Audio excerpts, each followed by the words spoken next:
वैसे तो इंडिया में बहुत सारे टाइगर हैं, लेकिन इतने सारे टाइगर होने के बावजूद भी कुछ टाइगर्स ऐसे होते हैं जिन्हें न केवल हमारा देश बल्कि पूरी दुनिया जानती है। उन्हीं कुछ टाइगर्स में एक टाइगर था वागदो, जिसे जंगल का सुपरस्टार भी कहा जाता था।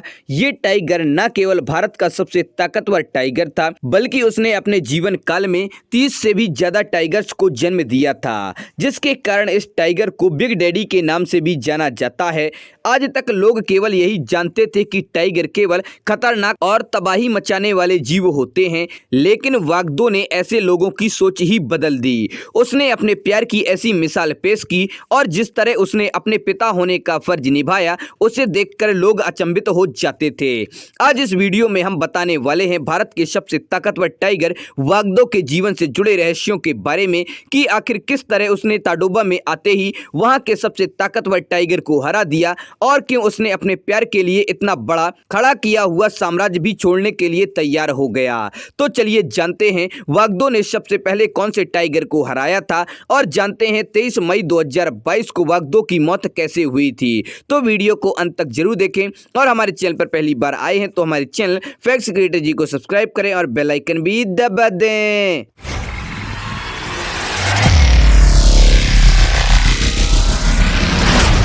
ताडोबा टाइगर रिजर्व घर है टाइगर्स, लिपर्ड, डियर, गौर और भी न जाने कितने जानवरों का। वैसे तो यहाँ के सभी जानवर बेहद ही खास होते हैं, लेकिन जो बात ताडोबा नेशनल पार्क को सभी नेशनल पार्क से अलग बनाती है तो वो है यहाँ के शानदार टाइगर। ताडोबा नेशनल पार्क ने टाइगर की ऐसी कहानियां दी हैं जिन्होंने बाघ का दीवाना बना दिया है और लोगों को टाइगर्स के बारे में ऐसे राज जानने को मिले हैं जो शायद पहले नहीं जानते थे। आज इस वीडियो में जिस टाइगर के बारे में हम जानने वाले हैं वो ताडोबा का गॉडफादर के नाम से जाना जाता था। उस टाइगर का वजन लगभग 300 किलो के आसपास था और उसका नाम था वागदो। वागदो की कहानी की शुरुआत तब से होती है जब वागदो बहुत ही यंग था और उसे अपने परिवार से निकाले हुए काफी समय भी नहीं हुआ था, इसीलिए वो अपने नए घर की तलाश में इधर उधर भटक रहा था। बात इसके जन्म की करें तो बहुत से एक्सपर्ट उसे मोहार्ली रेंज के लेजेंडरी टाइगर सुल्तान का बेटा मानते हैं और शायद ये सच भी है, क्योंकि मोहार्ली रेंज के टाइगर सबसे अलग दिखते थे। इन टाइगर का आकार बहुत बड़ा और तगड़ा होता है और वागदो भी ऐसा ही टाइगर था जो कि अपने नए घर की तलाश करते करते ताडोबा में पहुंच चुका था। ताडोबा टाइगर रिजर्व कंपटीशन के लिए जाना जाता था और यहां पर टाइगर्स को सरवाइव करना काफी मुश्किल होता है। किसी भी यंग टाइगर का ताडोबा के इलाके में कब्जा करना लगभग नामुमकिन सा था, लेकिन हमें यह भी नहीं भूलना चाहिए कि वागदो कोई ऐसा वैसा टाइगर तो था नहीं, बल्कि बहुत ताकतवर और साइज में भी बहुत बड़ा था। फिर चाहे उसके सामने कोई भी टाइगर क्यों ना आ जाए, वो किसी से भी नहीं डरता था। उस वक्त ताडोबा के सबसे बड़े इलाके में राज था मोहार्ली रेंज के ही एक और टाइगर एड़ा अन्ना का। बहुत से एक्सपर्ट ऐसा भी मानते हैं कि एड़ा अन्ना वागदो का ही भाई था। एड़ा अन्ना 2005 में ही ताडोबा में आ गया था और 2005 में ताडोबा को बहुत ही कम लोग जानते थे, इसीलिए एड़ा अन्ना के बारे में ज्यादा जानकारी नहीं मिलती है। देखते ही देखते एड़ा अन्ना ने एक एक करके ताडोबा के बहुत से टाइगर को हरा दिया, जिसके चलते उसका इलाका ताडोबा में बाकी टाइगर के मुकाबले बहुत ही बड़ा हो गया था।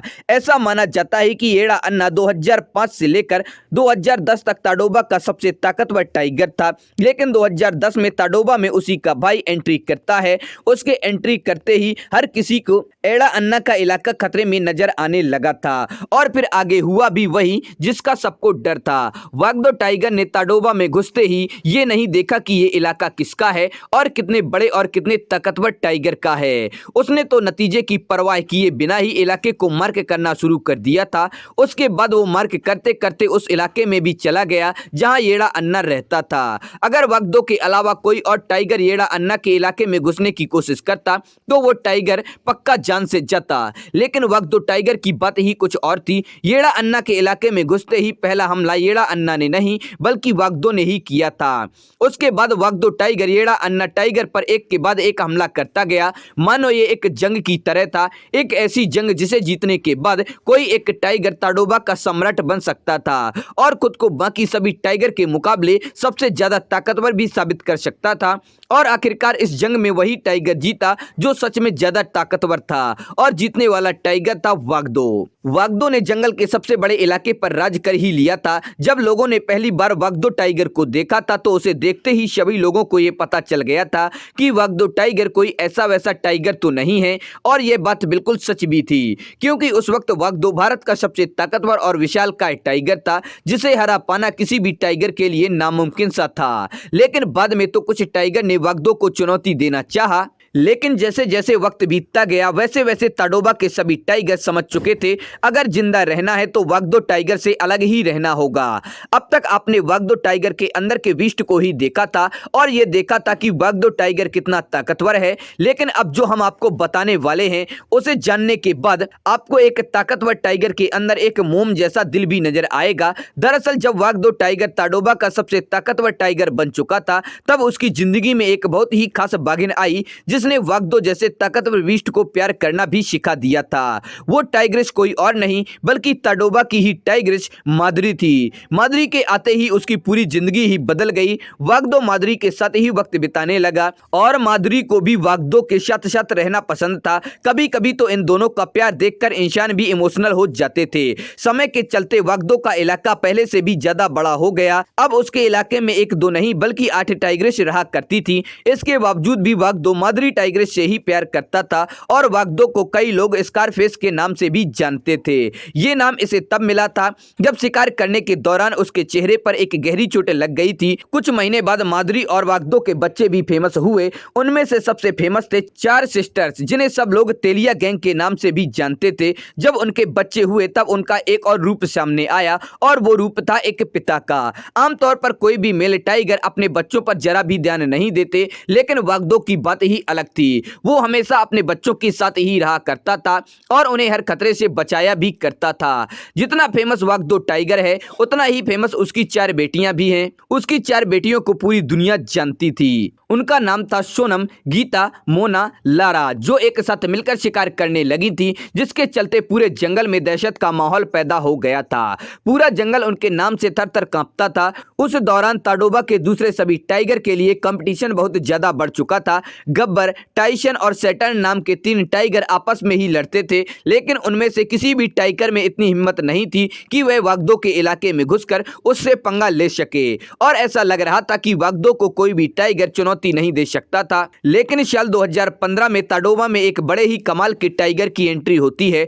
उस टाइगर का शरीर बहुत ही ज्यादा मस्कुलर था और वो ताडोबा में आते ही ऐसे चल रहा था कि मानो वो उसी का ही घर हो। और वो टाइगर कोई और नहीं बल्कि बजरंग टाइगर था, एक बहुत ही बड़ा और तगड़ा टाइगर। ताडोबा में आते ही बजरंग ने कुछ वो कर दिखाया जिसके बारे में लोगों ने कभी सोचा भी नहीं था। फिर वो सीधे वागदो टाइगर के इलाके में घुस गया और न केवल वागदो के इलाके में घुसा बल्कि उसने तो वागदो को चैलेंज भी कर दिया था। वागदो भी बजरंग को देखकर बहुत ज्यादा हैरान था। इनका पहला मुकाबला ज्यादा खतरनाक नहीं था, पर ताडोबा में सबको लगने लगा था कि बहुत ही जल्द इनके बीच इस जंगल की सबसे बड़ी लड़ाई होने वाली थी, क्योंकि यहाँ पर 2 सबसे ताकतवर बाघ लड़ने वाले थे।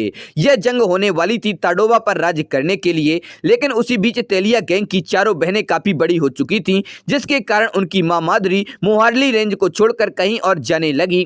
तभी कुछ ऐसा हुआ जो किसी ने सोचा नहीं था। दरअसल वागदो को माद्री से इतना ज्यादा प्यार था कि वो माद्री के लिए अपना इलाका तक छोड़ने को तैयार हो गया और माद्री के चले जाने के बाद वागदो भी उसके पीछे पीछे अपने साम्राज्य को छोड़कर चला गया। वागदो के चले जाने के बाद बजरंग वहां पर राज करने लगा। यहां से वागदो के चले जाने के बाद वागदो को 2017 में पार्क के बफर जोन में देखा गया था, जहां वो एक झील में आराम किया करता था। पिछले कुछ सालों से वागदो बहुत ज्यादा बीमार रहने लगा था, जिसके चलते वह शिकार नहीं कर पाता था। इसीलिए वह सिंगारा गांव के पास ही रहने लगा था और पालतू जानवरों को खाकर गुजारा करता था। लेकिन मई 2022 के शुरू में वह बेहद ज्यादा कमजोर हो गया था और 23 मई 2022 को उसकी 18 साल की उम्र में मौत हो गई थी। तो दोस्तों, आप लोगों को वीडियो कैसा लगा? पसंद आए तो लाइक करें और अपने दोस्तों के साथ शेयर करें। हमारे चैनल पर पहली बार आए हैं तो हमारे चैनल फैक्ट्स क्रिएटर जी को सब्सक्राइब करें और बेल आइकन भी दबा दें।